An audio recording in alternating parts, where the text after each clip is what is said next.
Welcome. You're listening to Politeracy.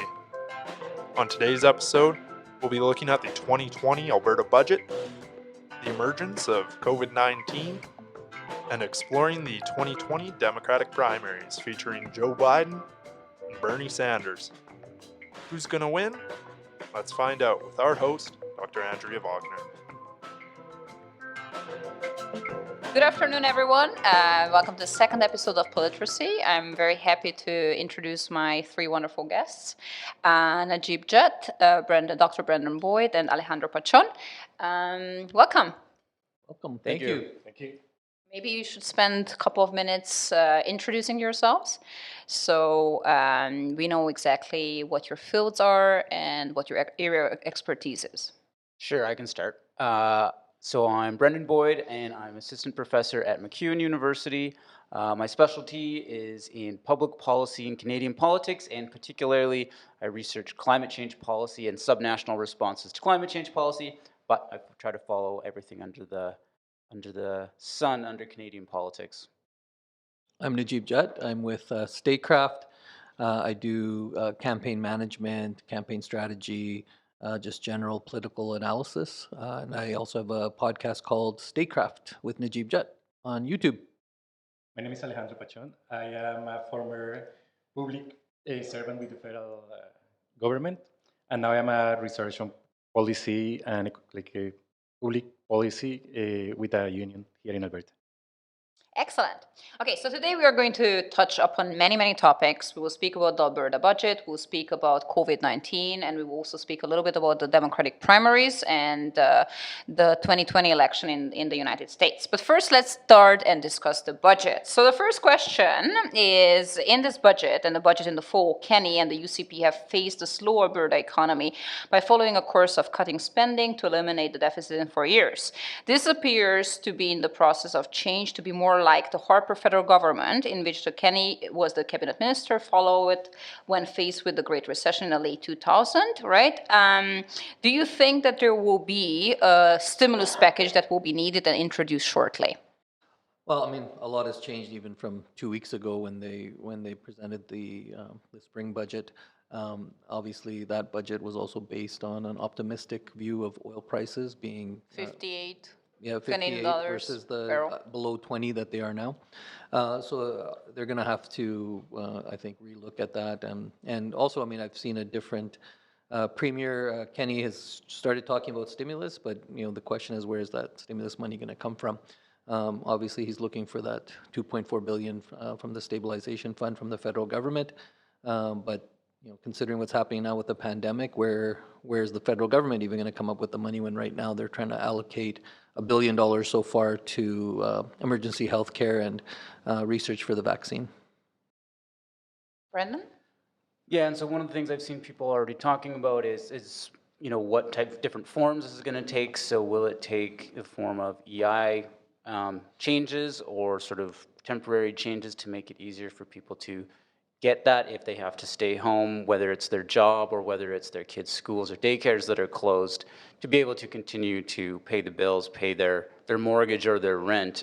So I think the form that the whatever stimulus or whatever aid or whatever is provided takes will be important, because of course we know that it'll affect people differently depending on the form. I think that there has been a significant change in the last month. The economy has gone from a very slowly recovery economy to probably facing a big crisis comparable to 2008. There are issues with liquidity that we inherited from 2019 and that are becoming much more serious this year.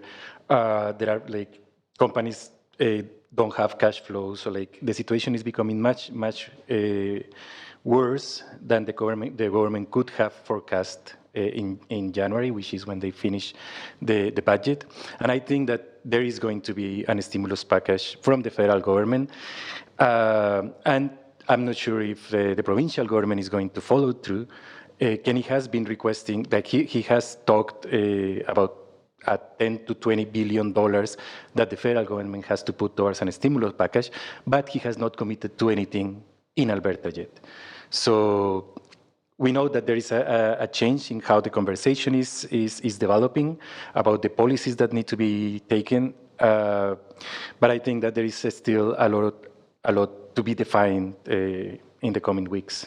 Yeah, I mean, Premier Kenny makes a good point in terms of comparing what's happening right now with oil prices with what happened in 2008 and the stimulus and aid that was provided to the auto industry. And I think there's a good case for that the federal government should provide some aid for the oil and gas sector here in Alberta.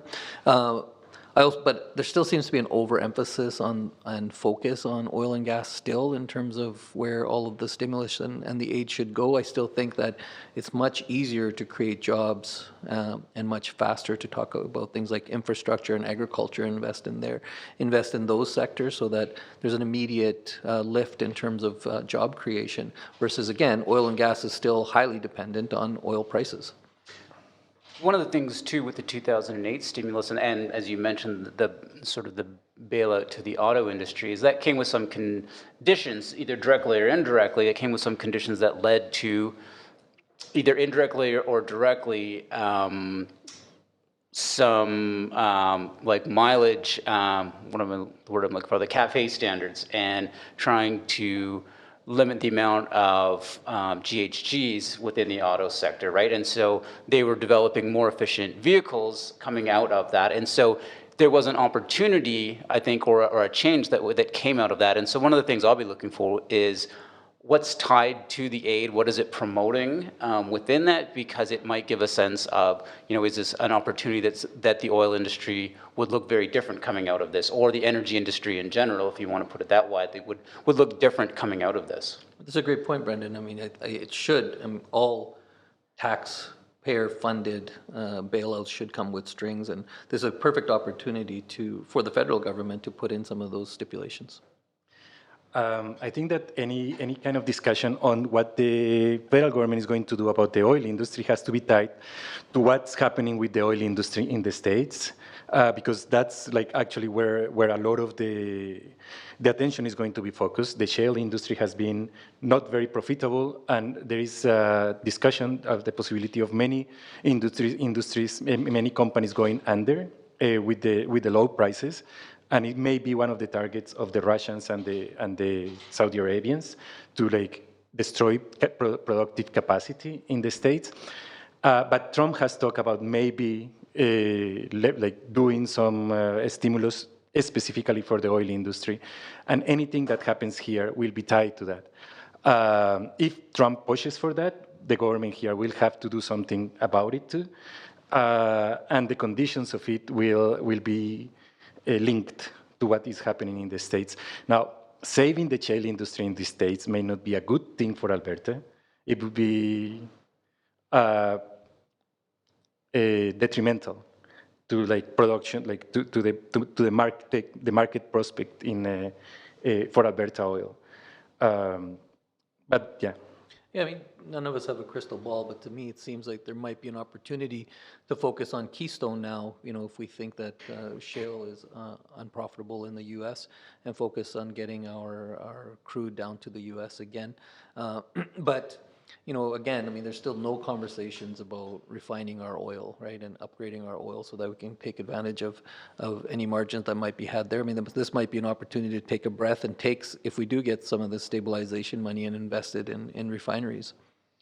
Okay, let's go back a little bit to our conversation a week ago, where we were basically focusing on trying to balance the $77 billion deficit with only giving corporate tax cuts. So the corporate tax cut has been decreased from 12 to 8%. Do you think that was a sufficient strategy back in the days, right, where the oil was set to be at $58 a barrel? What has changed, and how should that push the government to reconsider its strategy towards balancing the budget? Will the budget be balanced by 2023 in this context? I think there is no way that the budget is going to be balanced. Kenny already said that is not going to happen.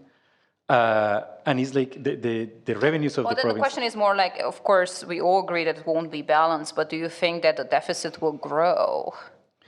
I think that the revenue in the province is going to be hit in many fronts. First, investment income. The government had calculated, like even for the first budget, 3.5 billion in investment income, and that was supposed to be up to April. But in the last week, 20% of the value of the market has been Wiped out. wiped out. Yeah. So like like we are going to take a hit on the investment income front. We are going to take a hit on the royalties front because Yes. because Western Canadian There was an Intermediate is going increase down. of 38% in oil royalties that was predicted. Yeah, we are going to take a hit on income tax because like less people are going to be working, but also the government for the next year they were planning to have 750 million more from income taxes, and that is probably not going to happen. And then we are going to have an impact on corporate tax.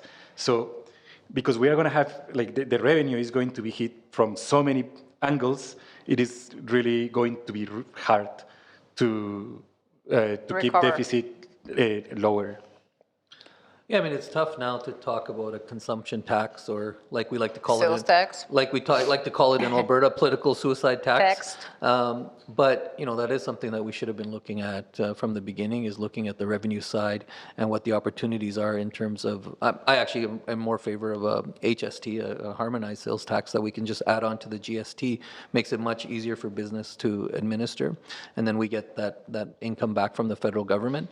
And, the model for an HST is really interesting because you could use that to then justify a decrease in a corporate income tax and a personal income tax, and keep us still low in terms of the least taxable province in the country. But, we also get revenue now from other streams that we didn't. For example, tourists who are coming to Alberta and not paying any of those taxes, but they would be paying a consumption tax that we would benefit from. Transient workers that work in Alberta but don't pay taxes in Alberta. I mean, the projections are there's something like 800 million unrealized in taxes from just those two sources.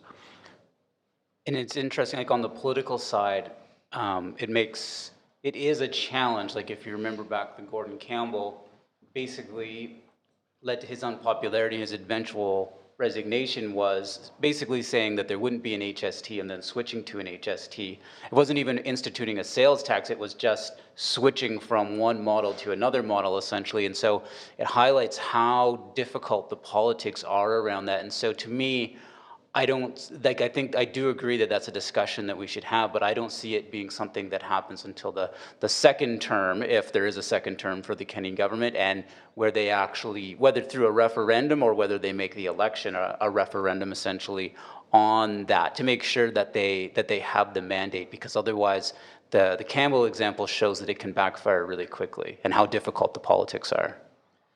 And that's... I am unsure that the UCP would pursue a sales tax. I think that they will consider any other possibilities before going into that. They will pressure for instance, exchanging fiscal points, taxation points with the federation, and going through like some reform fiscal federalism before they consider anything that is a sales tax. So I think that I agree. It's a very difficult conversation. It cost some popularity points to Campbell, but it also cost popularity points in Saskatchewan to the previous premier. What's his name? Brad Wall? But Brad Wall, like he increased the sales tax by 1%, and then he moved over, right? Greg Salinger in Manitoba, right? So it's a very difficult conversation. I don't think the UCP is up for that, and I think that the preferred option is going to be reform fiscal federalism. Yeah, it's interesting because I feel like the UCP, with the strong mandate they have right now, and the fact that, there's no other party looking like they're going to make any inroads in the next election either in terms of removing them from power, to me, like it seems like so low risk for them to look at this as a revenue model and then benefit from the upside, coming in 2022 and 2023 in terms of, if you can get to balancing the deficit and you did use the money to create jobs and reinvest in the Alberta economy. I mean, that's only going to be upside. You could have a couple of years of people and the pain and the hit of the approval rating, but to me, it's like something that if the UCP government can't take this risk, I mean, which government will take it? Right? And I also think that coronavirus aside, because there's no point of having a consumption tax if nobody has money to consume, which is another part of the problem right now. But let's say we put that aside. But to me, it's just like there's so much upside. A referendum doesn't make sense. I mean, problem with referendums is that They're poorly understood. they're poorly understood, and unless you really educate the citizens on the upside, they're always going to fail, like they do with electoral reform and with sales taxes as well. To me, it's sort of like you have to institute it. But I think one of the big problems is trust, right? So the problem with taxes is, people are unwilling to give government more money, because the feeling is, and I would feel this way too, is that, okay, I'm going to give you more money, and then you're going to still tell me in 3 years that there's a deficit because you spent more, right? So I think that if you show that, this is for a specific purpose, balancing, and then we're going to reduce it like we did with the GST, 7%, then 6%, then 5%. So let's say for sake of argument, we say 5% sales tax or added on to... Only 2% would be enough. Right, I mean, somehow, the calculation is like $1 billion for every percent, right? Exactly. $1 billion. So let's say we say 3% for the next 3 years. And then after we balance the debt, reduce it to 2. yeah, then we reduce it to 2 Yeah. and we go back to 1, right? I think that would be an easier sale to citizens than just, in perpetuity, we're going to hammer you with a sales tax, and we all know that you guys are, the government's going to raise their spending to match it, and we're going to look at a deficit again in 5 years. I think just this is a little bit more about the politics than the policy itself, but I think we do sometimes think, or you hear people say that, it would have to be an NDP government that would put in a tax because that's kind of more in line with their ideology. But but they didn't. It is about, when you get into these issues, it's much more about ownership, right? And so Albertans, and in Alberta, the UCP owns the economy as an issue. The NDP own other issues that we trust them on, and it goes back to that issue of trust. And so I think Najib's right in the sense that if anyone's going to be able to do it, it's going to have to be the UCP, because they have the ownership of that issue, and people trust them and will say, okay, well, if they're saying we need this, we need this. If the NDP says we need this, there are going to be a lot of people that say, well, this is an ideological move as opposed to a need or something like that. So if they have the ownership on that topic, do they also have the ownership on creating jobs? The goal was that they will create 50,000 new jobs, right? And corporate tax cuts are going to lead to these new 50,000 jobs. Have we seen the trickle-down effect? This is one of the things that was really frustrating about the first budget, and is that the models on which this figure was calculated, they were never, we don't know how the government arrived at this conclusion that was going to be 55,000 jobs, and that a number of those jobs will be paying a certain amount of taxes to compensate for the cost of the tax cut. So it's and the thing is that these are not things that we can actually verify, because there are a number of factors playing, and then many other things can affect the number of jobs, right? Yeah, and we also have empirical evidence. Husky Energy laid hundreds of people off, and Kana left, right?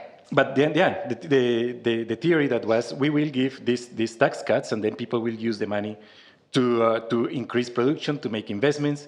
That didn't happen, at least not for the big oil industry, the big oil companies.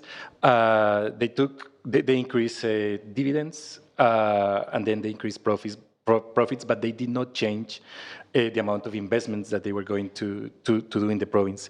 And the second budget, the UCP says, of the UCP, it says that investment is increasing, but there is no evidence of it in the budget or in any other studies. So the question is it enough to have corporate taxes set at 8% to attract investment? Or what do investors also look at when they decide to invest in this province?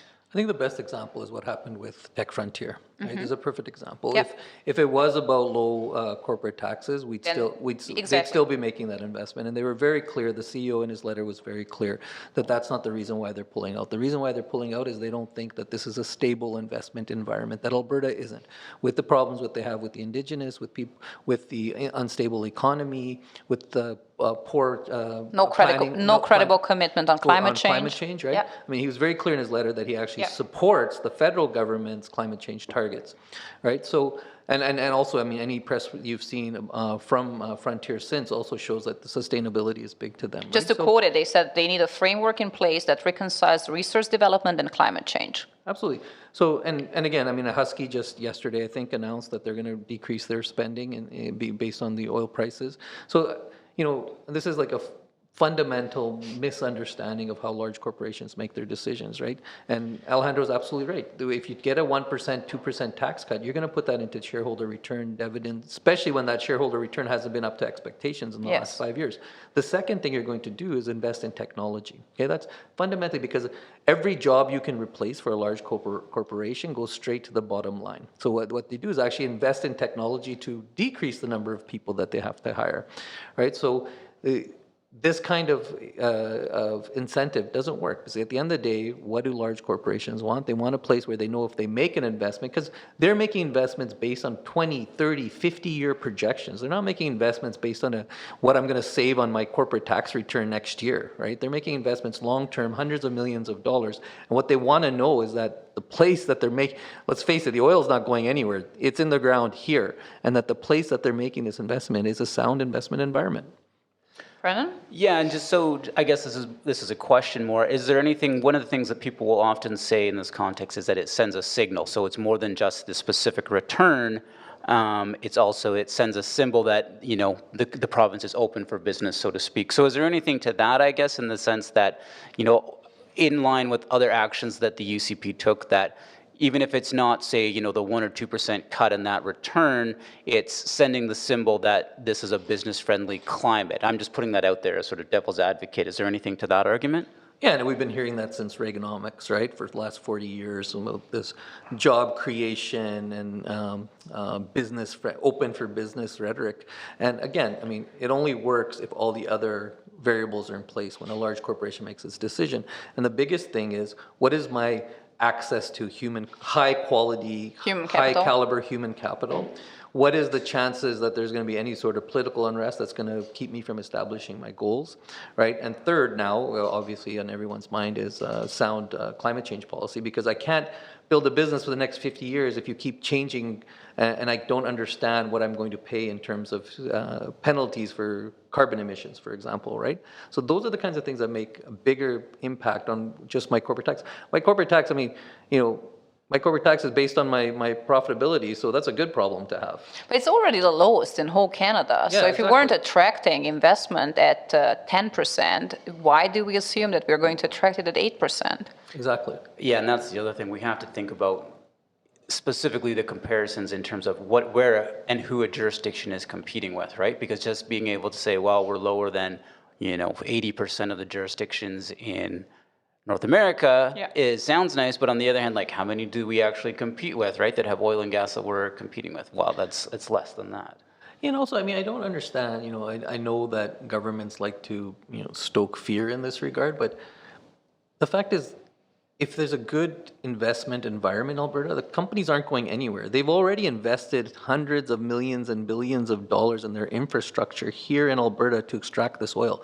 They're not going anywhere, right? So the only reason why they're going to leave or cut back their investment is because they don't feel like the environment is, and this is what they have to justify to their shareholders when they make their decisions. They don't feel like it's a stable environment. You don't think there's a race to the bottom, given that the U.S. is basically giving them more favorable conditions? Oh, absolutely, right? I mean, right, and Canada left for a reason, and they went to the U.S. They'll also come back, right? They'll also come back. There is an aspect of it. Like it's probably like right now in Alberta, one of the big issues for investment is access to capital, right? Like the Premier has suggested that one of the main difficulties for the industry is to access finance. And one of the reasons why Canada moved to the States was to be able to access capital.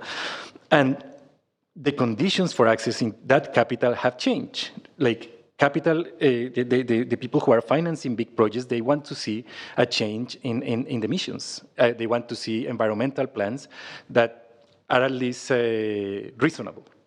And if you look at, there is this, like the blue panel ribbon, the blue ribbon panel, it has a lot of like misinformation, but there is this part at the very end that talks about how Alberta ranks in terms of investment environment in Canada.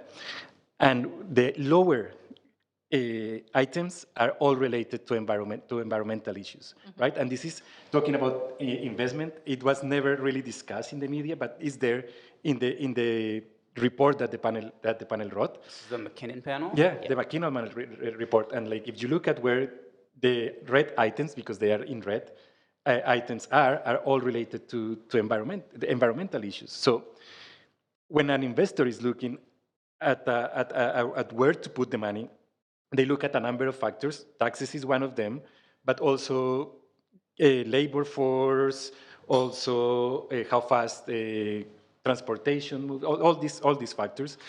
And we do pretty well in most of them, but in the areas where we really are lacking are those that are related to like the big concern of the times, which is carbon emissions. All right, let's move on to the next controversial topic, and that is equalization. The budget references its Fair Deal panel and asks for a $2.4 billion from the federal government from the Fiscal Stabilization Fund and the exclusion of non-renewable resources in the equalization formula. If I were to quote Kenny, he said that we cannot abide other governments benefiting enormously from our resources while trying to obstruct the development and sale of those resources. So, referendum on equalization, equalization poorly understood, your take on equalization. Where shall we start? I think you just said it all. I think the complexity of the equalization and the misinformation is to such a large degree. I think it'd be very difficult to have a referendum on it that would make any sort of sense. You know, and it kind of puts Premier Kenney in a tough spot because he was part of the government, the Harper government, that actually tweaked the equalization formula in favor of Quebec, even more so. So, you know, he doesn't have much of a leg to stand on. The equalization. Well, he often says statements such as every year Alberta sends $20 billion in transfers to the other provinces through the federal government, right? And it's time to fight for fairness in the federation. So when he says that there's time to fight for fairness, he's also implying that the equalization formula is very unfair. Is there truth to that? Well, Brendan. so obviously different provinces are going to have different perspectives on this. I think there is room to have a reasonable debate about the formula. Like the formula, as you said, gets updated every, periodically. It's not the program itself is in our constitution, but the exact formula gets updated. And so I think, can be changed. Yeah, and so there's definitely room to have a reasonable discussion about that and say, like maybe things change or one province maybe decides that they want to push for a particular change, but there's just no room to have that conversation because of the rhetoric that comes over top of that and the misinformation, like the misconception that Alberta cuts a check directly to Quebec, exactly. Right? Like that's... And that's the way it's framed, unfortunately. And so when it's framed that way, you lose the nuance that allows you to actually have a discussion. So is it unfair? I think, there's a plausible case to be made that there are elements that could be changed. But are we anywhere close to having that discussion? I don't think so, and I don't know how we get there because there's a political advantage to making that argument, right? Yeah, let me outline a little bit how transfer programs work in Canada, because I have been teaching this to my Politics 200 and 304 classes, but it's nice to recap it. So the three major transfer programs in Canada are the Canada Health Transfer, the Canada Social Transfer, and Equalization. And the Canada Health Transfer and Social Transfer, these two are going to distribute to provinces according to their population. So population size matters. There is a reason why Quebec receives more out of these two transfer programs.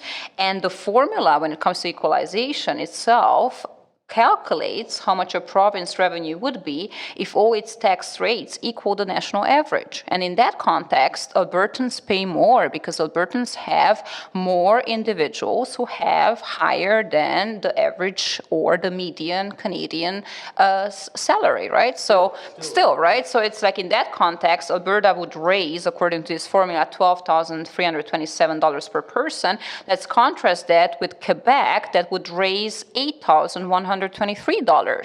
So we are not really writing a check to Quebec, but we are paying more into the transfer program because we have more Albertans who have higher than the national average's income.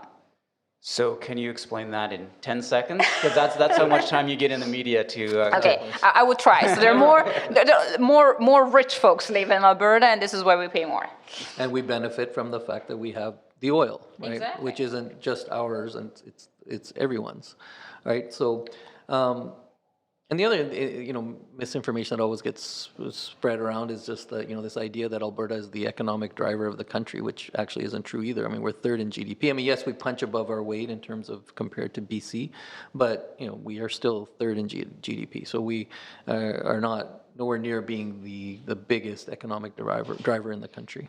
Yes, but Alberta's GDP per capita was 77,500 last year compared to the national average of 58,000. And if we compare this to Quebec, they were at 50,000, right? So this is why we pay more into it. Alejandro, any take on equalization and how it is framed or is politicized? Equalization in Alberta is an emotional issue. It's not really a rational one. And it's very effective to whip out votes, right? Like you can get votes by agitating around it. And you can have a lot of discussion about like how it actually works, but in the end, what the discussion is look, we send more money. Alberta as a province, individuals in Alberta send more money than we get in return. And so, in situations that are in difficult economic situations that are difficult, people feel that they should have more of that money back. And that has been a very effective strategy for the UCP to get votes on this particular issue. Whether it is realistic to change that, I don't know.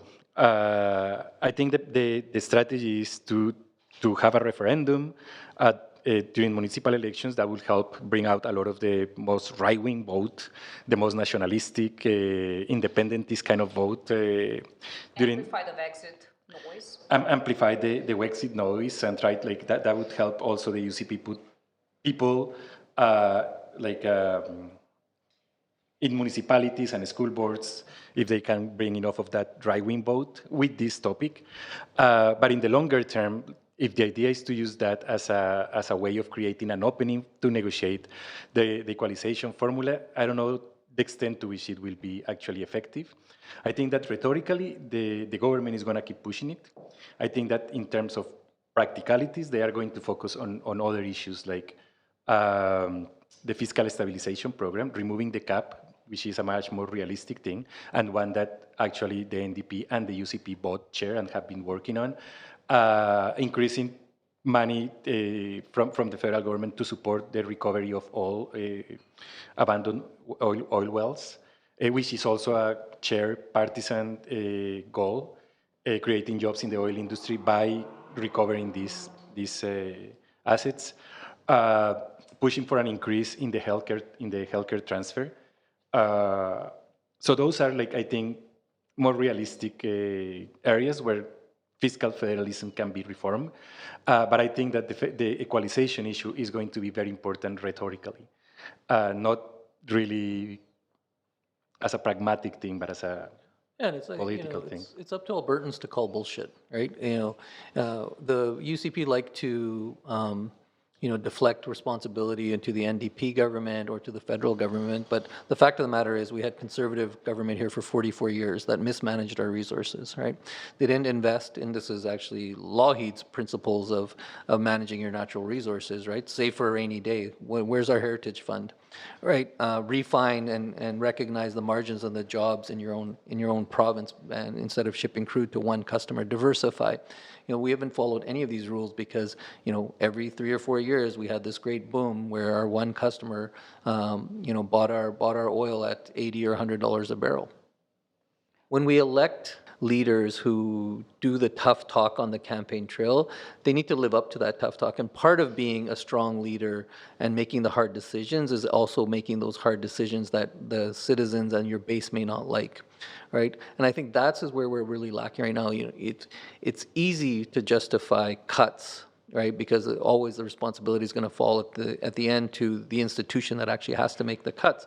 But it's much easier, much harder to make those decisions where everybody has to take the direct hit, and you can tie it directly to the party, right? And again, this is like the kind of electoral system we have, right, where everybody's in re-election mode. I think it also is effect of the environment where there is so much information now. Like, you have polling numbers that will come in. I'm assuming they have access to polling number, like internal polling numbers constantly. And so they know exactly what the public thinks. They know what's popular and what's not. And so it makes it very hard not to follow public opinion around by the nose a bit, right? And so I 100%... Public opinion driving policymaking is always very dangerous. Oh, no, and right? that's kind of my point, is that governments don't have the ability, leaders don't have the ability to go away and lead now anymore, and to make those tough decisions that might be unpopular. And it is, to give fair consideration to them, it is difficult because they know, they can see what the public opinion is on most of these issues right away. And so it does get very challenging, but that is I think what we're missing, is where politicians are able to sort of stand up and say that they're going to do something that is actually going to be unpopular. Because it's, particularly now, it's so easily framed as being an out-of-touch elite, right? And so it is very challenging, but I think that is what's missing in our sort of that leadership element. All right, let's jump to a more difficult topic. The government provides $1 billion to the Alberta Indigenous Opportunities Corporation to support equity investment and ownership of energy infrastructure projects. On one hand, this seeks to address a major problem caused by the Indian Act, where Indigenous people can't access capital because the federal government owns their land. On the other hand, some have argued this reduced the state's relationship with Indigenous people to an economic relationship. Here's my question. Given that the relationship lately has been even more complicated and more complex, can we say that the current strategy is going to contribute or harm reconciliation in Canada? I think it's going to harm. I think that the Indigenous people, much like other equity-seeking groups, realize virtue signaling and Indigenous washing, for the sake of a better word, when they see it, right? So, when you really look closely at this this money that's set aside, first of all, it's matching funds, so you have to come up with $20 million first, and then the government will match it. So, I don't know too many Indigenous organizations in this province that can afford to put up $20 million to invest in a oil and gas infrastructure.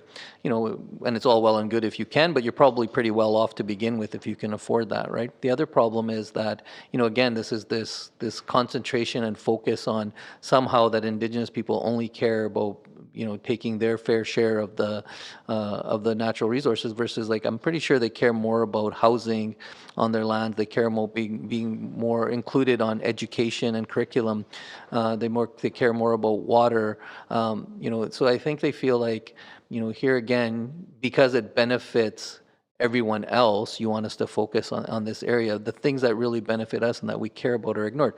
The other problem too is, like, if we really start peeling back the layers, it's an 8-person board for this organization, the Alberta Indigenous Corporation. Guess how many Indigenous people are on the board? 3 out of 8. The chair isn't Indigenous, right? So again, right, when you start peeling back the facade, this is really an Indigenous organization. Shouldn't at least half the members be Indigenous? The second piece is, it's not just for Indigenous. Any organization that the government deems suitable for this grant, this money, is eligible, right? So again, when you're like looking at the minimum requirement, $20 million, and there's that part of it as well, you're like, well, actually, this isn't really designed for us. My main concern with these issues is that, like, Canada as a whole is lacking a proper framework for consulting with Indigenous people, right? Especially when Indigenous communities are divided, as was the case in BC during the GasLink protests, right? Like, clearly the community was divided. The government just let both the provincial and the federal government just let the companies conduct all the consultation, and then came out with some kind of plan, and then they push in the hopes that the half of the community that had agreed would be enough. And then we saw that it wasn't. And the attitude of this government, this provincial government, in regards to that conflict was pretty telling, because they essentially called for repressing the dissent, for like immediately lifting the blockades without negotiations, without calling for like actually engaging with the communities, trying to find a solution.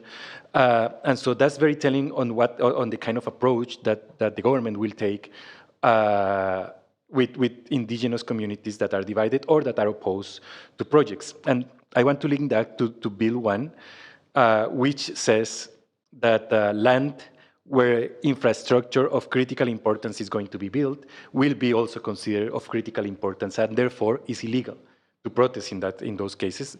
So that's clearly aimed at preventing any kind of indigenous group from protesting the construction of infrastructure in their lands.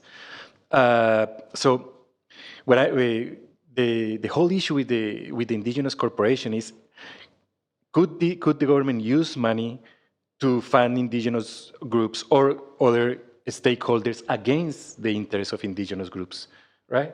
For instance, like divide communities more, or use one group against another group, because one group is defending the project, so the government will pour money into their activities and then try to isolate the other one, because we don't have that framework. We need a true framework on how to go about consulting with the indigenous peoples, and we don't have it.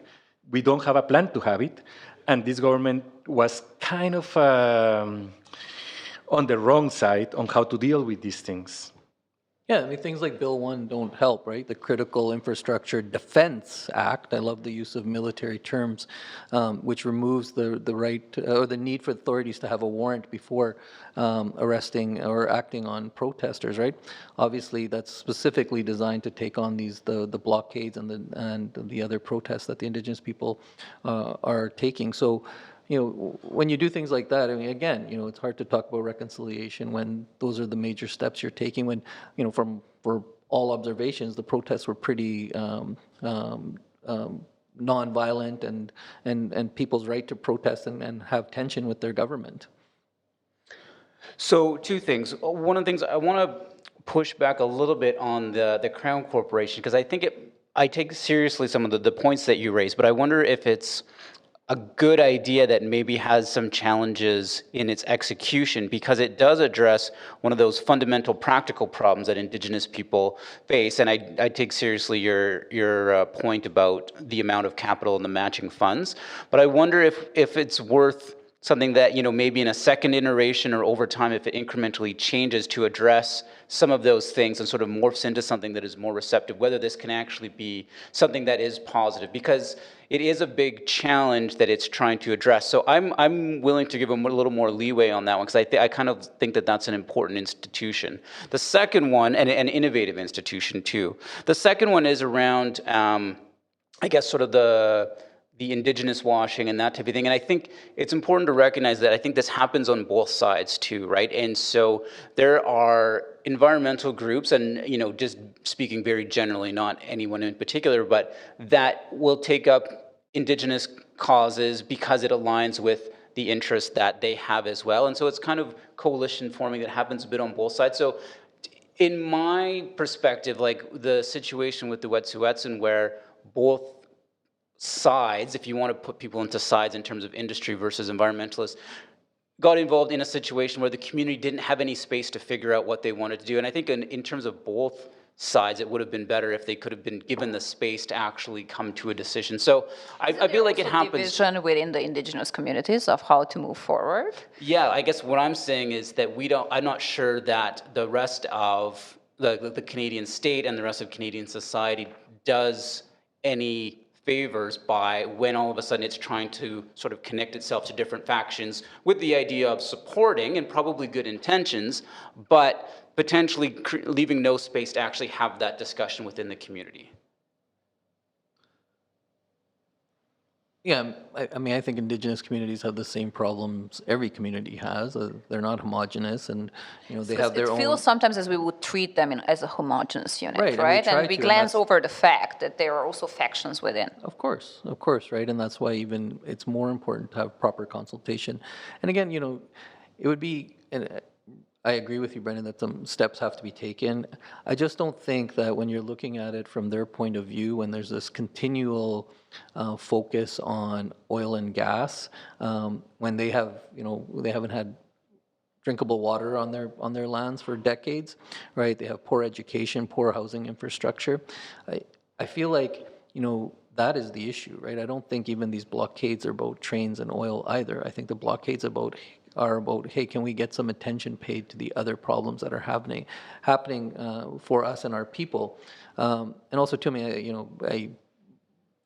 I hesitate to compare any Indigenous protests or rights with environmental groups. I mean, nothing was taken from environmental groups.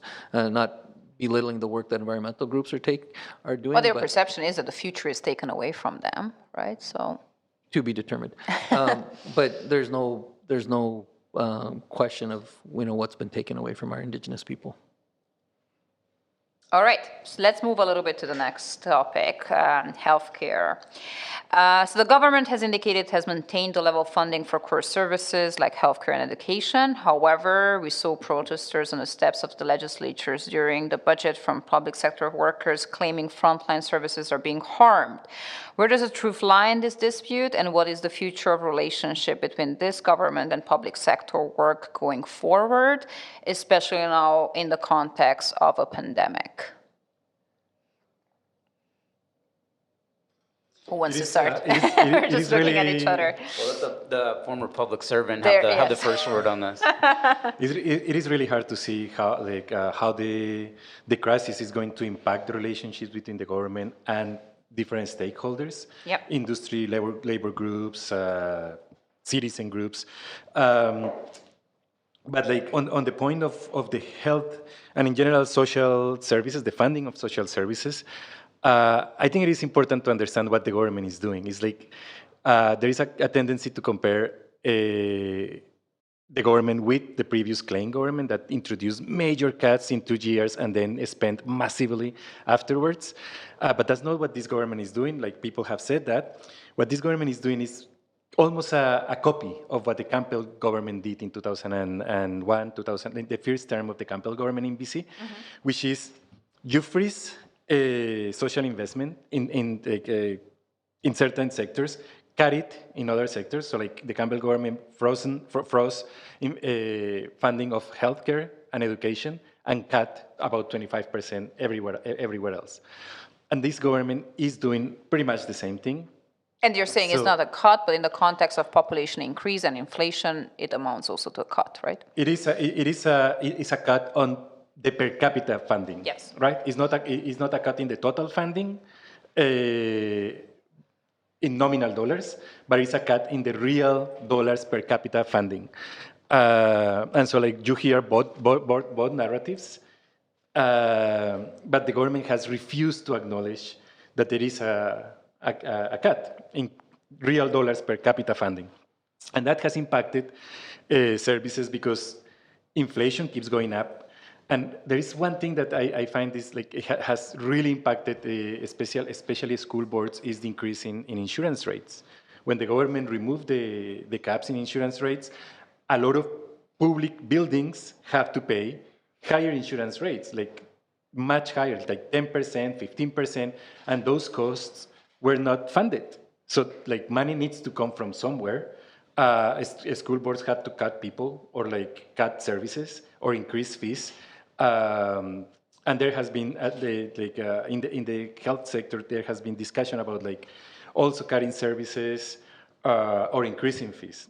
The review of the Alberta Health Services that was recently released, it talks about increasing fees in senior homes to make it more similar to what BC and Ontario charge, like in some cases up to $450 per month per senior, to cover the cost that the government is not covering. There are discussions, like there has been increases in in other fees, vehicle registration, museums, parks, more recently. And in the healthcare sector, like they are talking about possibly increasing fees in hospitals for semi-private or private rooms. So like those are all the ways in which the funding hole has to be filled, right? So it's going to be either cutting services or increasing fees for users somewhere in the provision. So yeah, I think in the broader context of the relationship, the question about the relationship between the public service and the government is that there's sort of a two elements in the sense that this government is very ambitious and trying to do a lot, trying to do it very quickly. On the other hand, they're also cutting back and in restraint in terms of public sector spending, in terms of the number of people that are employed, and so it does create a challenge where the government is really being asked to do more with less, right? And that is very challenging. So there are, I think, real concerns that need to be considered around, you know, how do you maintain morale and motivation in the public service when you've had these sort of two big things going on at the same time, right? And so we saw this after a program review at the federal level in 1994. We saw that it was followed by public service initiatives trying to ensure that the motivation was there amongst public servants and they felt valued and they understood and had a purpose in their job. And so I think it's very likely that there'll be some need for that, or some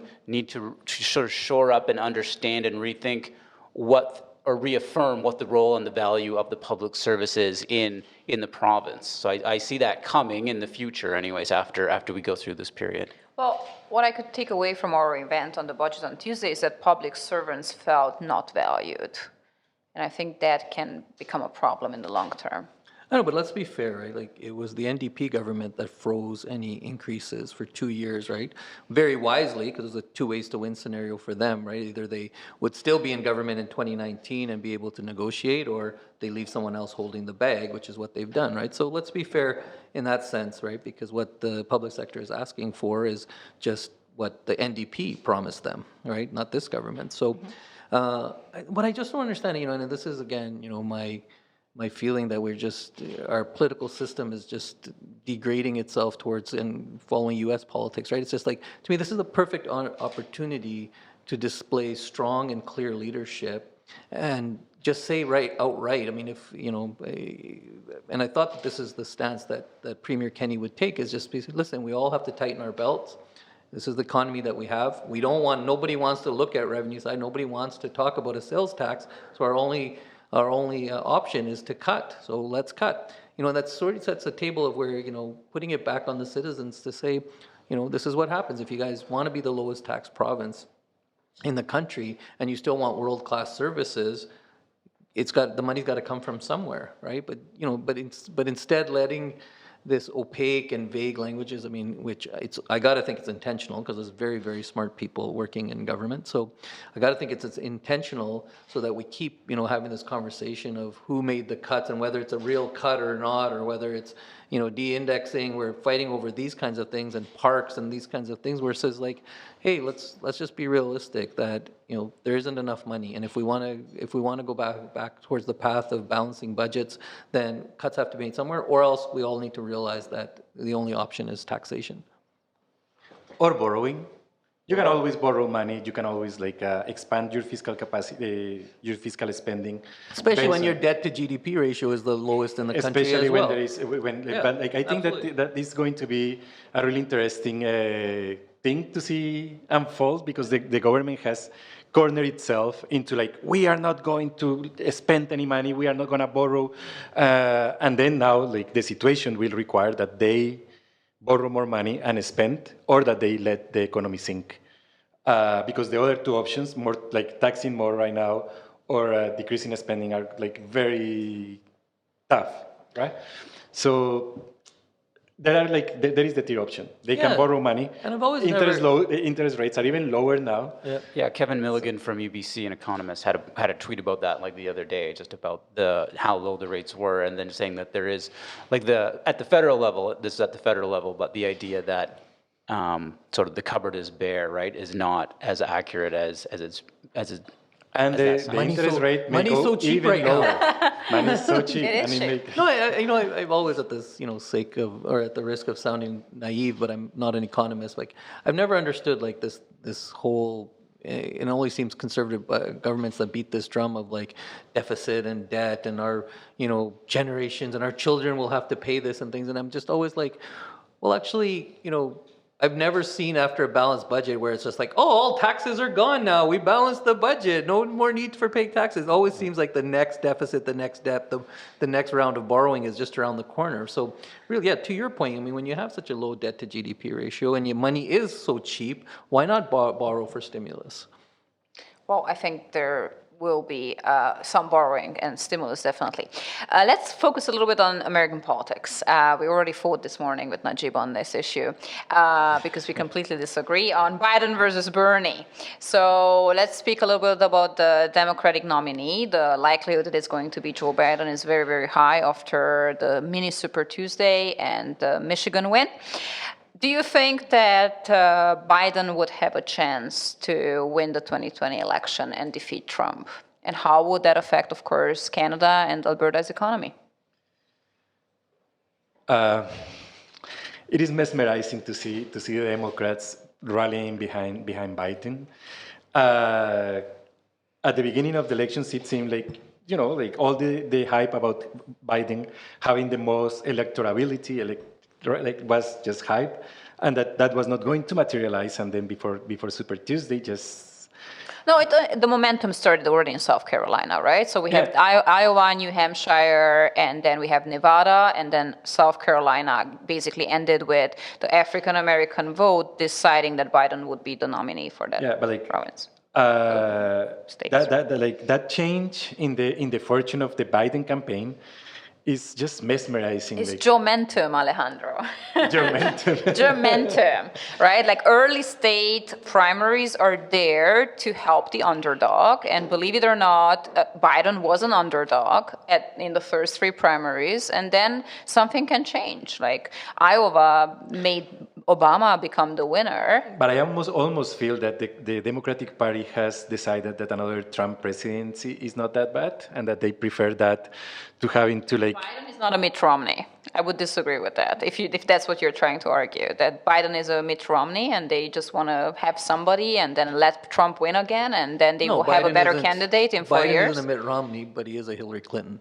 So Biden is not a Hillary Clinton either. Biden is not a Hillary Clinton. Biden is not a Hillary Clinton. He's a career politician. He's an establishment candidate. He's a DNC Bernie is a favorite. career politician It's the as well. It's the reverse of what happened when Hillary Clinton became the presumptive nominee, right? Is because Obama and Biden and Warren, all these people threw their endorsements behind her. And when the tide turned for Biden is the same thing, is when all these guys pulled away and threw their endorsements behind Biden. And that's all orchestrated by the DNC because the DNC can't stomach a Bernie Sanders presidential But it's not nominee. just about the DNC not being able to stomach Bernie Sanders. Bernie Sanders lost his momentum. He's not riding the wave like he did in 2016.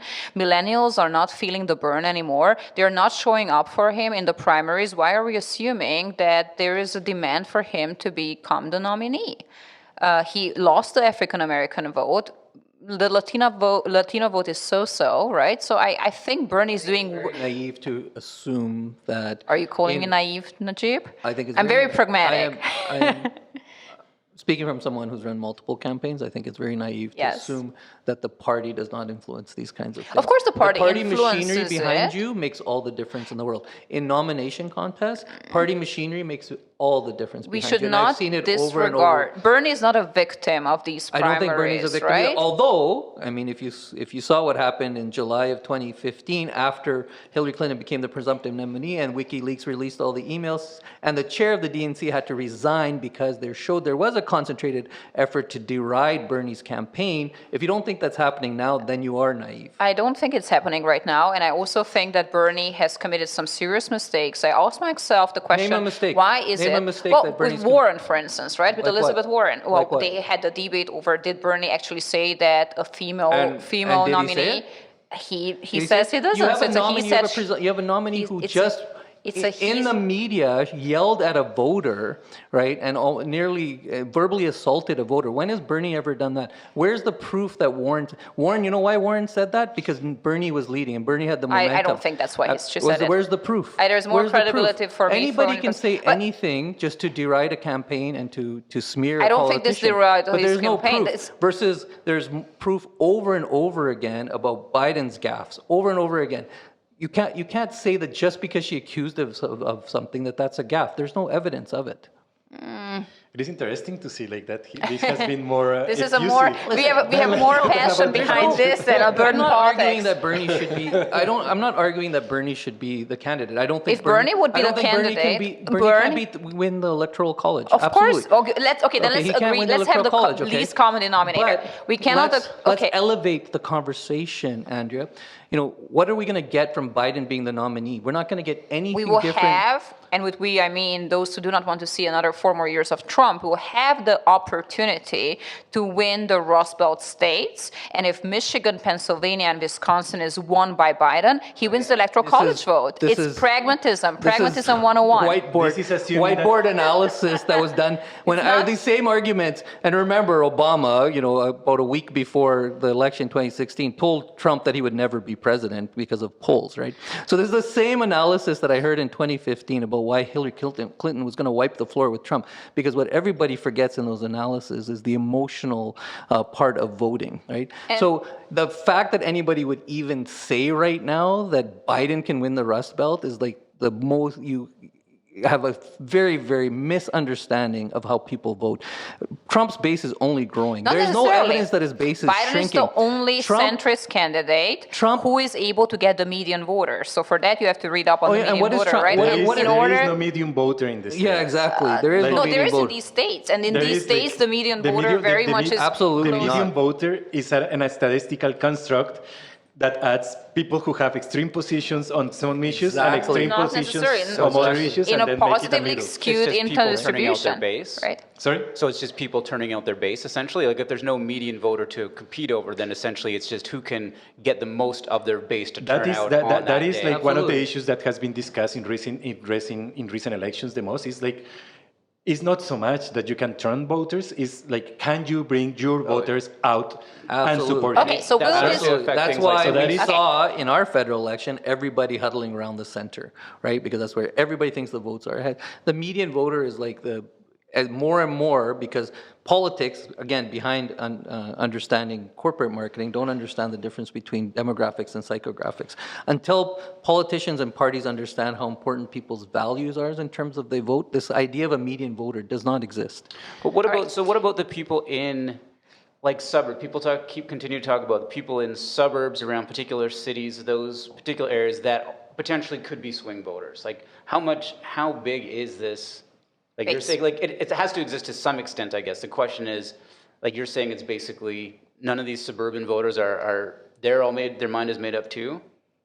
No, that's not what we're saying. What we're saying is that, this is a whole different conversation, but I'm going to have it anyway because as someone who's been involved in politics and seen how late politics was understanding branding and communications and how far they lag behind product marketing companies in that understanding, I also see now how far, and it was more evident last year than ever, far politicians and parties lag in understanding demographics and how people vote. And more how people vote is changing. You no longer can paint every one of your voters with the same brush. She's 44, she has a university education, and she drives a Lexus, so this is how she's going to vote. That's not how things work anymore, right? What my hobbies and interests, the people I interact with, mean more in terms of how I'm going to vote than ever before because of the amplification of social media and my access to information.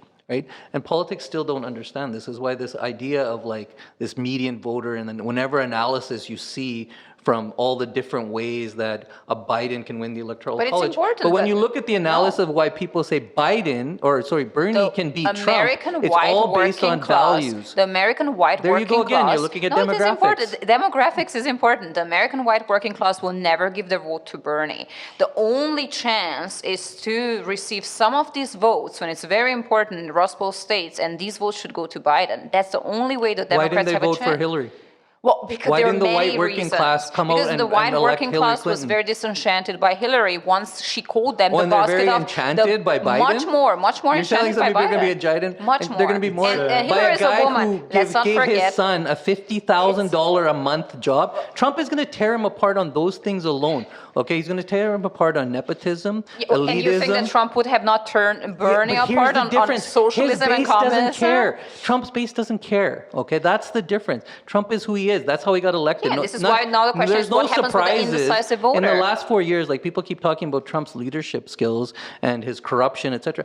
Nobody is surprised by any of those things. They knew that in 2016 when they elected him, right? The difference is what Trump is going to take Biden apart, and Trump will take every Let's establishment say we candidate have 5 apart more on. months to go in terms of what happens with is COVID-19. based on their record as being establishment candidates. And that's also why Bernie can't beat Trump. The thing that Bernie could have brought to the table, which is irresponsible of the Democratic National Committee to not recognize, is he would have elevated the conversation. Because unlike what your argument is that in the primaries he was able to do that, the national and international stage is not available until you become the presidential nominee. He would have been able to elevate the conversation, win or Bernie's lose. message has been the same message now for 30 years. Yeah, So and- everybody knows Bernie's message, right? And Bernie's message is very polarizing, especially in America where we have a positively skewed income distribution, and when everything that resembles a social democracy is miscoined as socialism.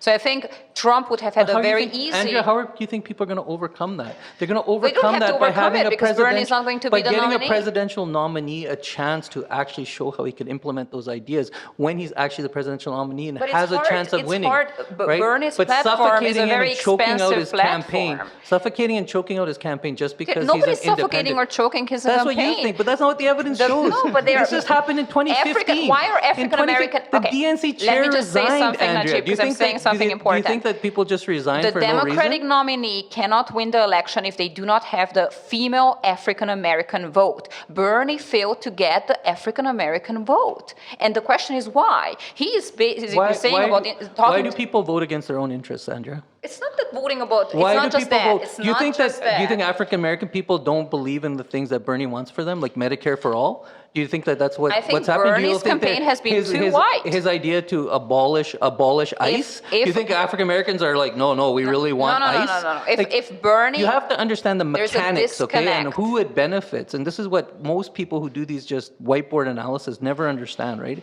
Is understanding what mechanics, what are the levers that are being pulled when people who are voting against, and there's no question, if you're African American and you're not voting for Bernie, you are voting against your best interests. Why is that? not necessarily. Absolutely, That's not you how are. it's perceived. Absolutely. No. Of course that is how Okay, it's perceived. let's disagree on this. Of course that's how let's it's talk perceived. about COVID-19 and how it can influence the presidential race, right? Because there's a grave mismanagement when it comes to COVID-19. End of January, Trump said that this is a Democratic hoax. CNN came up with this virus. 2 weeks later, he kind of was a little bit more alarmed. And Wednesday, he introduced measures that all the flights from Europe are going to be banned coming into the US. There was also a lack of clarity on that message. He didn't really calm nerves in America.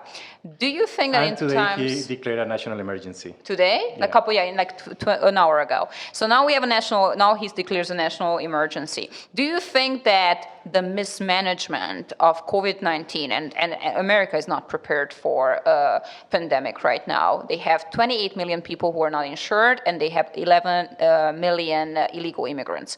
Do you think It's that... not going to impact the elections. Alejandro, what are your answers? Do you think it will have any impact on elections? Well, first of all,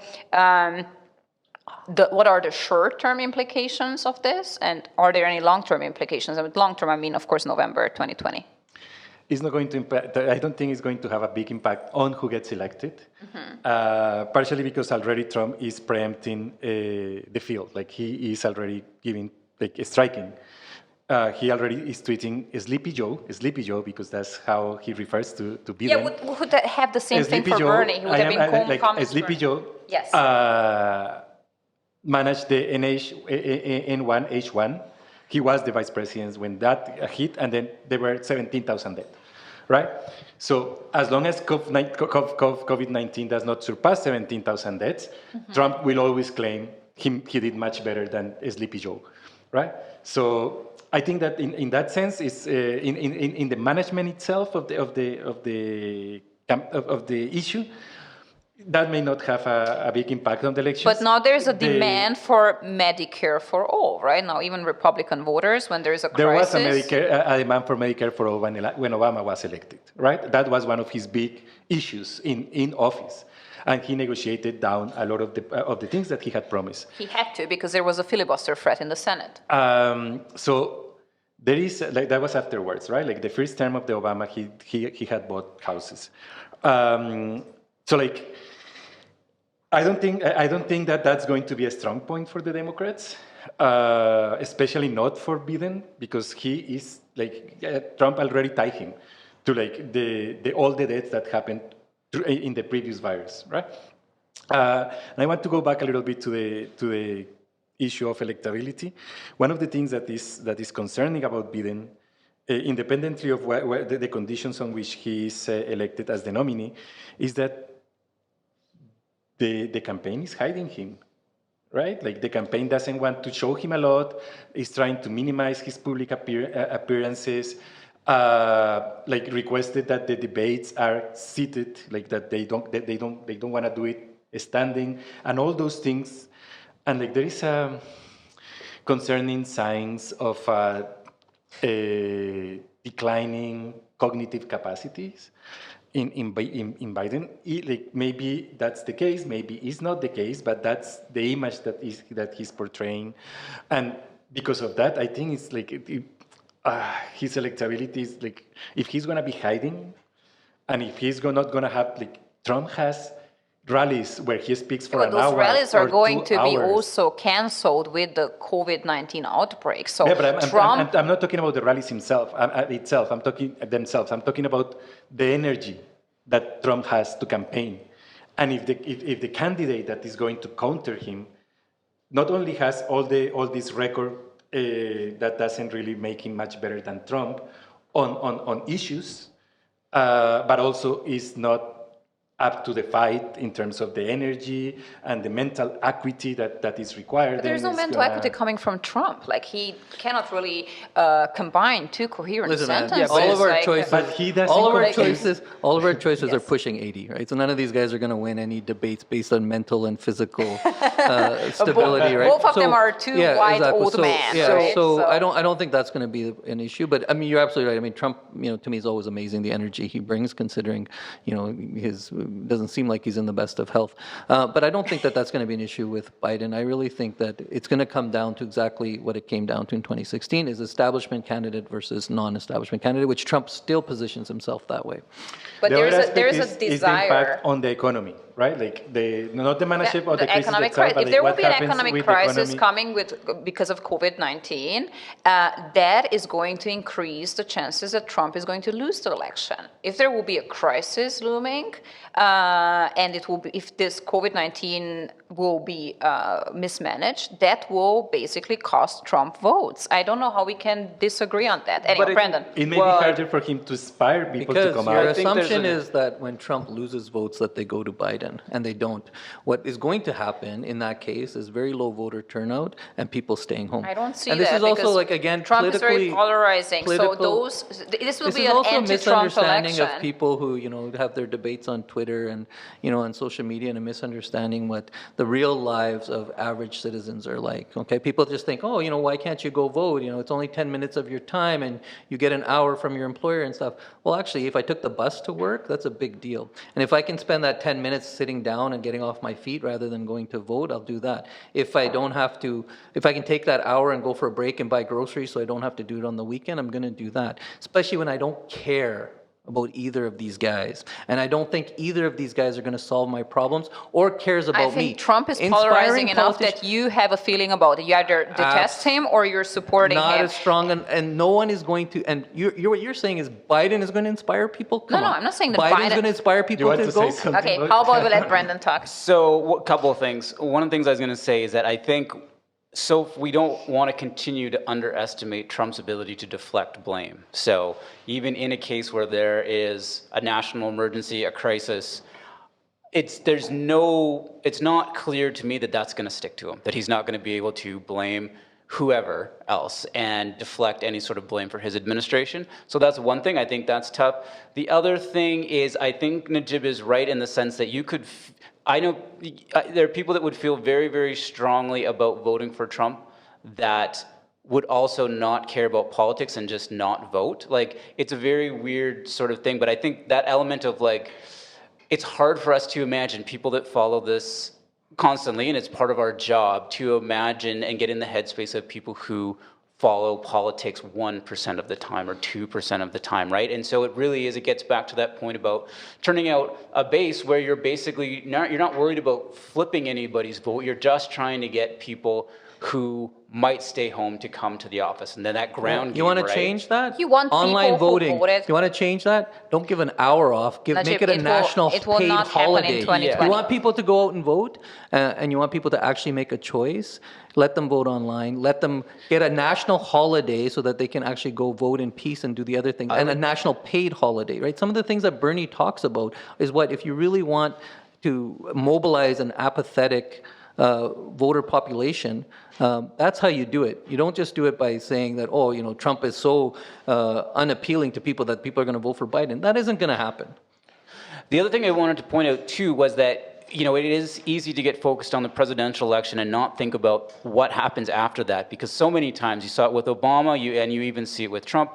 They get 2 years before all of a sudden the backlash happens in the legislative branches, right? And so one of the things I would wonder is say Bernie is the nominee, he gets elected. Is it more likely then that the House flips back to the Republicans, be. and then it doesn't matter what Bernie wants to do, he's not going to get anything passed, right? So like in the US system, it always you have to remember the separation of powers and how important it is to have multiple branches on the same page before you can get anything done. Because remember, look at all the hope that there was around Obama and what he was going to do, right? And he had 2 years, and he basically got the Affordable Care Act done, spent all his political capital. A watered-down version of the Affordable Care Act. And then couldn't do cap and trade, couldn't do a bunch of other things. And so the US system is such a unique thing in terms of how popular opinion gets translated into policy. For me, it's always thinking about that next step 2 years after, too. So the one advantage of Biden might be that you wouldn't have the backlash in 2 years after that, potentially. Yeah, there are serious issues when it comes to American politics. One of it is that the Senate is malapportioned, right? You have 2 senators for every state. California gets the same as Wisconsin.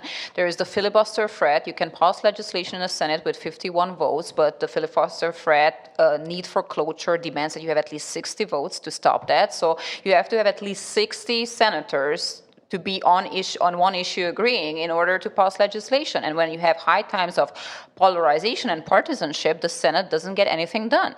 But that's not totally not by design. Like, that's not totally an accident in the sense that the system is based around the principle of designed to have limited government and make it really hard to do anything. But it's something that I think we in Canada kind of don't always take into consideration because we're used to a fused executive legislative branch, and we're used to, I mean, not as much in the last little while, but a lot of over the history, a lot of majority governments where it's kind of like, okay, this government gets in, they've got free reign almost for the next 4 years, right? Whereas in the United States, that doesn't happen. Yep.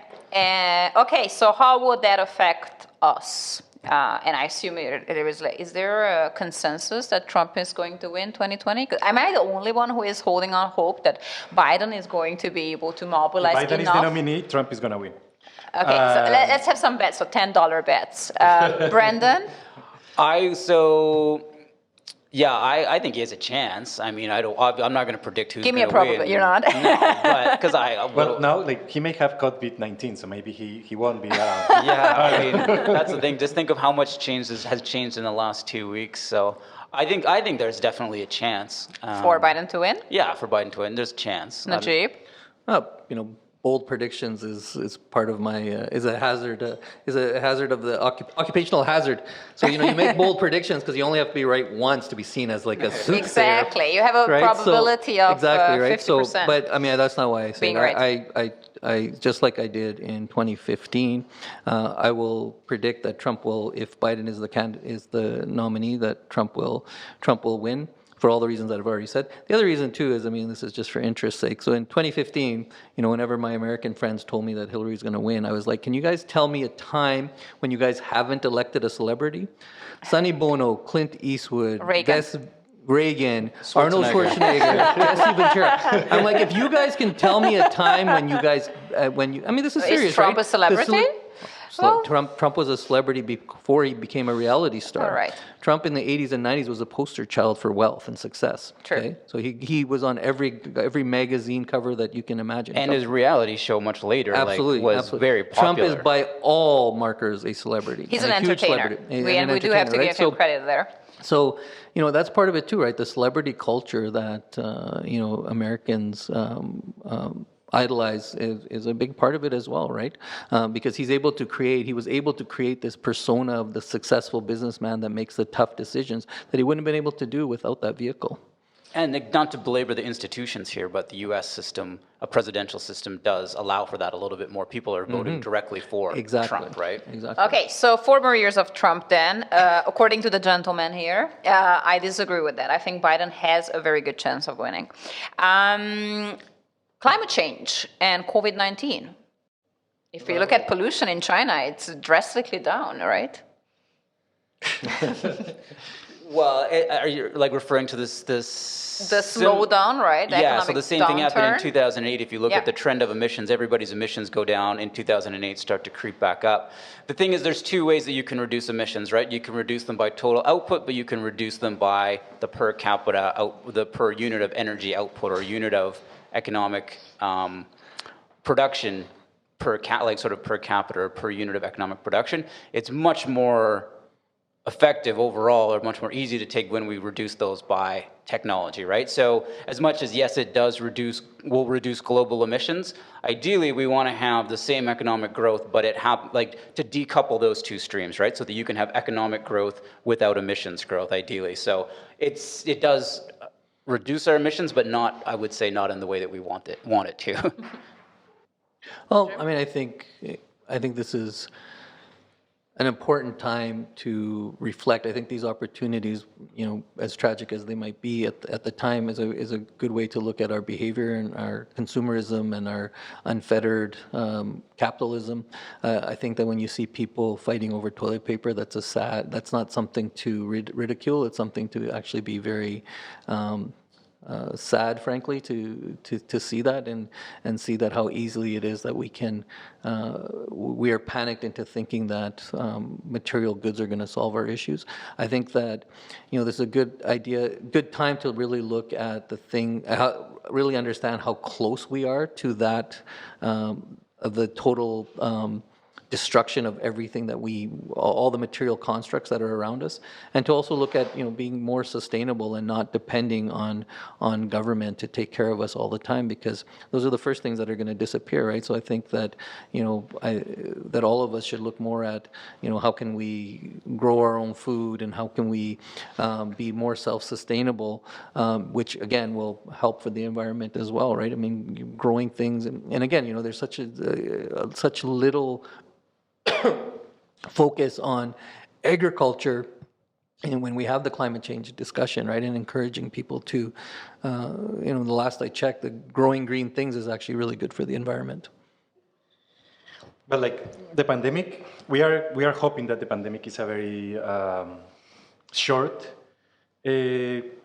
crisis, that things will return to normal relatively soon, within a few months, rather than years or decades.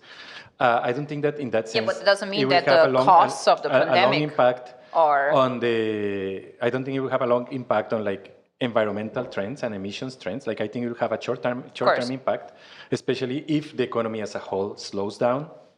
But I think that it is also an opportunity to think about the future. Okay, so how are we going to make societies more resilient and more robust to these kind of pandemics. And I think the issue is not about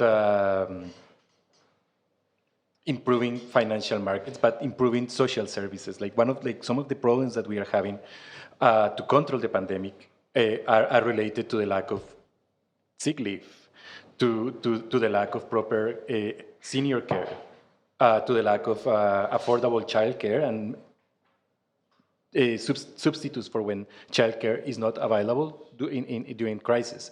So we need to work on these institutions to build that kind of social network that allows the society to respond much better to the kind of threats that exist and that may develop in the future. Brandon? Yeah, I mean, I don't want to speculate too much because I don't know the epidemiology or anything like that. I think from my perspective, putting on my public admin, public policy hat, is that this is the kind of challenge that, just like climate change, that governments are having to address, which is different than what they've had to do in the past. And it is challenging because it happens very quickly. It also doesn't fit neatly into government departments very well. So there's not a department. They're starting to restructure to try to do that. But again, it takes a whole of government response. And this is something that, when talking about developing the infrastructure, I think government coordination, and particularly in Canada, government coordination between the different levels of government, but also amongst intergovernmental, like in terms of different departments, is important. And that's a challenge that like public administration, public policy have been grappling with, right? And those new types of issues that don't just fit neatly into a department. So I think that's a part of it anyways that will have to be part of our response, is continuing to think about how we coordinate across all those different aspects of government. Okay, any last thoughts that you would like to include to this podcast? We talked about everything. Great. So thank you for this wonderful podcast. I love to disagree, and I'm happy that we can respectfully disagree with each other and call each other naive and still be BFFs. Thank you again for Alejandro, Najib, and Brendan to agree to record this podcast. And we don't know what the future holds. I'm not sure if next week MacEwan will be closed or open. So if it's going to be closed, then absolutely this is the teaching material for next week. Other than that, thank you for listening, and send us your questions.